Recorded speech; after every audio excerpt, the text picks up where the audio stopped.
Okay, my little cheat sheet. All right, the next thing to talk about. Okay, this is very, very important. Make sure the narrative of your story is clear. Yes, I know there are a lot of avant-garde stories out there, but all avant-garde stories, they show things differently, but there is still some sort of through line.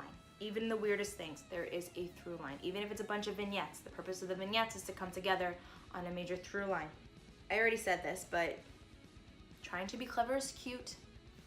But if you're just doing something to show how clever you are versus doing something to showcase your writing talents and the fact that you might have a more sarcastic tone than others, it's two very different ways of looking at something. All right, next, this is the big. Make sure you have a warrior team. And I'm saying, like, your team better be fucking warriors. I'm talking about, like, I love when someone comes to me with a budget and they're like, we're putting all of our funds into this camera and nothing else.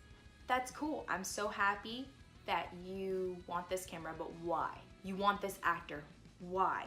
You already have a team established. Why? As a film producer, these are questions that I ask.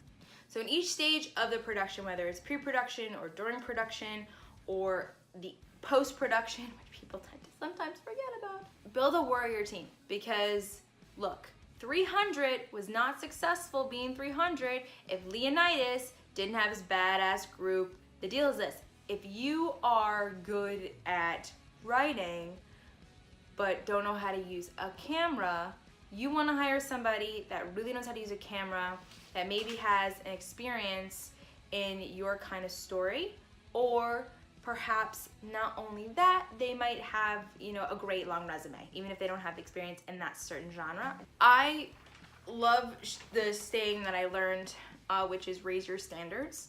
I expect that every single project I work with has some sort of level of success, and that's really dependent on the creator of the project. I want to put quality shit out there. So when I hear people focus more on putting all the money into the camera, and that's just because it's a common thing I hear a lot, you know, I want to know why. I want to know, do you know why you're using this camera? Oh, well, you know, I know Red is the best kind of camera. I'm like, well, do we have $1,000 a day to rent a Red? Do we know someone with a Red? Is that what we're doing? You know, there's so many other great cameras out there. Be realistic with your budget. Like, I always think that the most important elements for where to put your money, but make sure that you build a team where your strengths are their weaknesses and their strengths are your weaknesses.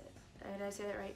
The best places that people want to invest is if you have famous actors or actors with some sort of clout. Clout can be defined as long, great resume, worked on a lot of projects. Clout can be defined as a huge following. A lot of people do that, especially brands and a lot of films right now, because that's like a guaranteed audience that will definitely come. Another element to really think about, like your big team, you want to hire a very well-known director or a very well-known DP. Also, make sure that you have a stellar editor.